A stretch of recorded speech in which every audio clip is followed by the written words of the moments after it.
যদি তাদের শত্রু শুধুমাত্র আওয়ামী লীগ হয় তাদের কেস কিন্তু অপেক্ষাকৃত দুর্বল হবে। কিন্তু মূলত যারা বিএনপি বা জামাতের নেতাকর্মী হিসেবে ইউকেতে অ্যাসাইলাম করেছেন তাদের অ্যাপ্লিকেশনগুলো এখন সাধারণত বলতে পারেন 3টে স্টেজে আছে। কারোরটা আছে যারা স্ক্রিনিং ইন্টারভিউ দিয়েছে, মেইন ইন্টারভিউর জন্য ওয়েট করতেছে, কারোরটা আপিল স্টেজে আছে, কারোরটা ডিসিশন হয়ে গেছে, এখন তারা হয়তো ফার্দার সাবমিশন করেছে। এই 3টে স্টেজে এখন পেন্ডিংয়ে আছে। তো যে স্টেজেই থাকুক, এখন অ্যাসাইলাম অ্যাপ্লিকেশনগুলো যখন হোম অফিস অ্যাসেস করছে অথবা কোর্ট অ্যাসেস করছে, তখন তারা দেখছে যে সর্বশেষ পরিস্থিতিতে এই অ্যাপ্লিক্যান্টের নিজের দেশে লাইফ রিস্কটা কীভাবে আছে, পরিবর্তিত যে পরিস্থিতি, যে চেঞ্জেস, এরপরও কি তার লাইফ রিস্ক আছে কিনা। সেক্ষেত্রে প্র্যাকটিক্যালি আমরা যেটা করছি সেটা হচ্ছে আমরা নতুন করে একটা সাবমিশন করছি তাদের সাম্প্রতিক পরিস্থিতিতে ইন্ডিভিজুয়াল ক্লায়েন্টের লাইফ রিস্কটা কতটুকু আছে সেইটাকে তুলে ধরে, এবং সেক্ষেত্রে আমরা সাকসেসও পাচ্ছি।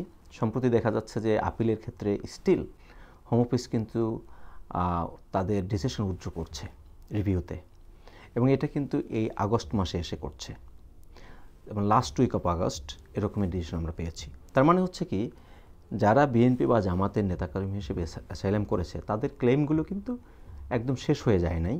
এটা ইন্ডিভিজুয়াল কেস বাই কেস এটা নির্ভর করতেছে যে আসলে তার মেরিট কতটুকু।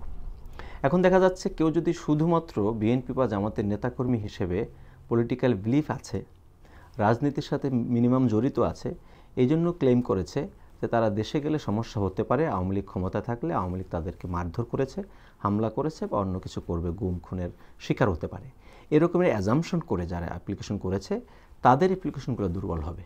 কিন্তু যাদের প্রিভিয়াস কোনো এক্সপিরিয়েন্স আছে, যেটাকে বলে হচ্ছে পাস্ট ফিয়ার ছিল, পাস্ট ইনজুরি অ্যাটাক ছিল, যাদের নামে অ্যারেস্ট ওয়ারেন্ট ছিল, ইন্ডিভিজুয়াল কোনো মামলায় খুব সিভিয়ার কোনো মামলা ছিল যাদের নামে, তাদের কেসগুলো কিন্তু স্টিল মেরিট থাকতে পারে। কিন্তু তারপরও আমরা বলবো সেক্ষেত্রে কেস বাই কেস ভেরি করবে। এবং এখানে আরেকটা বিষয় খুব ইম্পর্টেন্ট, সেটা হচ্ছে যেহেতু হোম অফিস এখন পর্যন্ত কোনো সিপিআইএন মানে কান্ট্রি পলিসি গাইডেন্স এখনও দেয় নাই ইন্ডিভিজুয়ালি হোম অফিসের পক্ষ থেকে, সেহেতু এখন যে অবজেক্টিভ এভিডেন্স যে বাংলাদেশের প্রধানমন্ত্রী শেখ হাসিনা তিনি পালিয়ে গেছেন অথবা দেশ ছেড়ে গেছেন, আওয়ামী লীগ এখন একটা সমস্যার মধ্যে আছে, দেশের মধ্যে একটা অন্তর্বর্তীকালীন সরকার হয়েছে, এই বিষয়গুলো তুলে ধরে সাবমিশন করার সুযোগ থাকে। এবং সেটাকে যেটা কোর্ট অথবা আমরা যেভাবে এখন অ্যাসেস করছি বা আমরা সাবমিশন করছি, সেটা হচ্ছে হিউম্যানিটেরিয়ান প্রোটেকশনের একটা অপরচুনিটি তৈরি হয়েছে।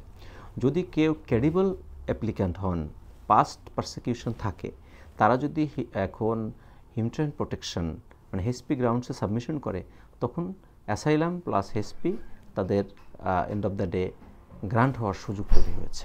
এখন সেটাকে সুন্দর করে সাবমিশনটা করা জরুরি। যেটা আমি বলছিলাম যে যারা স্ক্রিনিং ইন্টারভিউর পর্যায়ে রয়েছে তাদের সাবমিশনটা এখন সুন্দর করে করার স্টিল সুযোগ থাকবে, পলিটিক্যাল ওপিনিয়নের সাথে তার আসলে সমস্যাটা কোথায়। কারণ বিএনপি কিন্তু এখনও ক্ষমতায় আসে নাই, জামাত কিন্তু এখনও ক্ষমতায় আসে নাই, একটা চেঞ্জেস হয়েছে।